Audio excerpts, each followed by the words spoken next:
不知道大家平常在生活里面是不是一个喜欢仪式感的人？前一阵子啊，我就跟一个朋友聊天，他就跟我分享了一个 I 人跟 E 人的差别。他说 E 人需要从人群当中得到力量，可是 I 人呢是需要从独处当中才能得到力量。我就觉得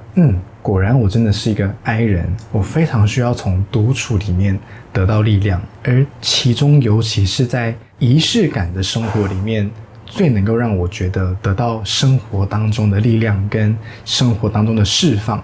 所以今天我想要来跟大家分享一个我觉得是在我每天上班的时候都很有仪式感的一件事情。你知道吗？我觉得我很喜欢我们公司的一件事情，就是我们公司是有手冲壶跟咖啡豆，你可以自己泡手冲咖啡的。我觉得泡手冲咖啡的这件事情对我来说，是每一天上班里面只要在做这一件事情的时候，就会非常有仪式感。所以呢，我就想要来边泡，就真的是等一下就要喝的手冲咖啡，一边来跟大家聊一聊关于仪式感的这件事情。我每一天上班的时候啊，都会经过仁爱圆环的台新的那个大楼，每一天会看到一个很有趣的一个景象，就是会有非常多他们的员工会在上班前去旁边的全家买一杯，可能是美式咖啡或拿铁 anyway， 反正就是去里面的全家买一杯咖啡这样。然后呢，我每次看到这个画面的时候，我就会心里面很感恩。你知道我感恩什么吗？我就很感恩天哪，我的公司有手冲咖啡可以泡，我也太幸福了吧。就是第一个当然是因为省钱嘛，你就不用自己去买咖啡啊，你就可以喝公司的咖啡嘛。第二个就是我不知道对大家来说，泡咖啡这件事情是让你觉得很麻烦，还是让你觉得很自在呢？像我们公司只要来客人，我们就会泡咖啡给他，如果客人要的话，我们就会泡手冲给他。虽然有些时候可能来2个人、3个人，或是来一团人就要泡很多咖啡的这件事情会花很多时间，但其实对我来说，泡咖啡就是一个很疗愈的一个过程。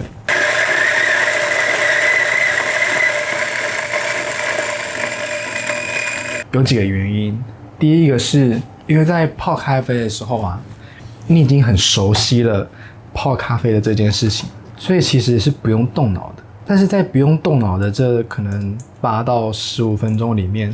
你就很像是一个机器人一样，你会一边做一件事情，但是你脑袋是放空的。我不知道大家可不可以理解这样子的一个放松感跟这样的一种松弛感。我自己觉得，尤其是当一早进来公司，脑袋还没有开，或者是想企划或者想一件事情想到一半，突然想要去泡咖啡的时候，这件事情就突然变成是那一天工作里面一个很好放松的一段时间。而且因为泡咖啡的有很多的流程嘛，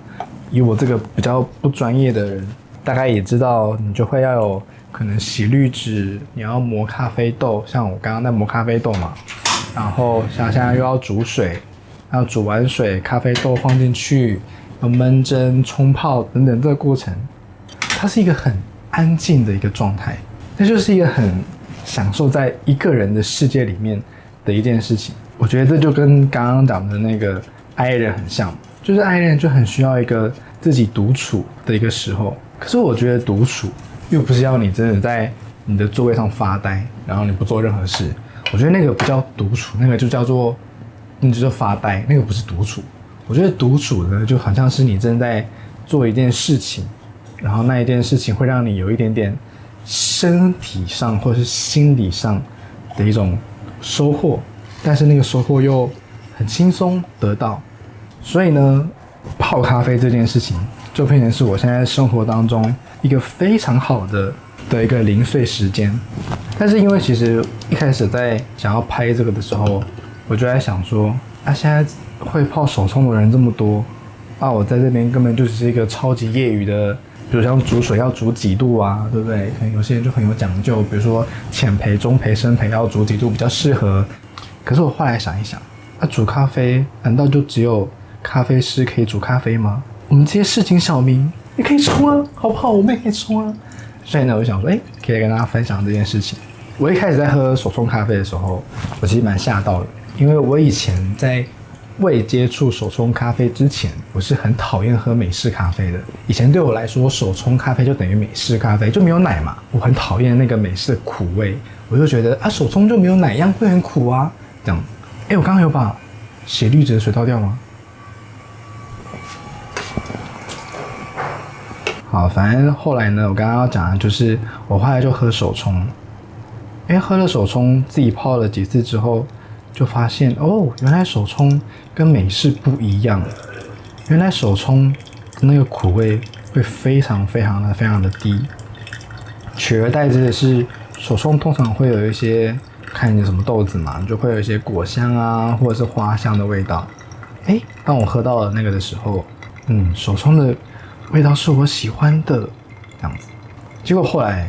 我就想说，因为自己泡，虽然也是一个超业余的，但也是泡到了一个小心得，就大概知道说，怎么泡会比较苦，怎么泡会比较有一点点酸。有一次我就去日本的时候，我就想说，蓝瓶咖啡，你不是说你很强吗？我就来喝看看到底自己泡的跟蓝瓶咖啡的差在哪里。我不知道大家去日本喝蓝瓶咖啡的心得是什么。我那时候喝到蓝瓶咖啡的心得就是好苦哦。我那时候是去京都，然后它有2个手冲给我选，一个是配方豆混在一起的，一个是单一个豆子去泡的手冲。我记得我那时候是2个都买，我和我家人去，我们2个都买，然后2个都喝。不管喝哪一个，我都觉得很苦，然后我就觉得怎么跟我自己印象当中的手冲不一样。不管是我自己泡的，或者是我在台湾的一些咖啡店喝到的手冲，都没有这么的苦。怎么它的这么苦？我就百思不得其解。是它的泡的不好吗？还是发生什么事这样子？后来听别人说才知道说原来日本的豆子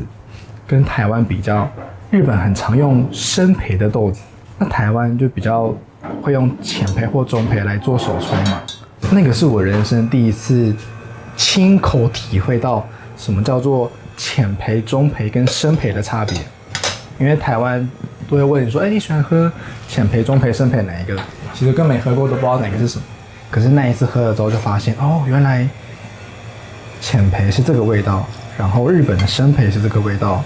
我都觉得蛮酷的。不知道大家平常早上会不会喜欢喝一杯咖啡，跟不知道大家平常在生活里面会不会有一些小小仪式感的空间。现在录影的时间大概13分钟，对，就是每天上班的时候就是有一个10分钟的时间，然后可以在这边喝咖啡、泡咖啡。我觉得对我来说是一个一天当中蛮有仪式感的空间，跟大家分享。也欢迎大家告诉我，不知道对你来说一天的8小时上班里面，哪一个时间是对你来说最有仪式感的时候。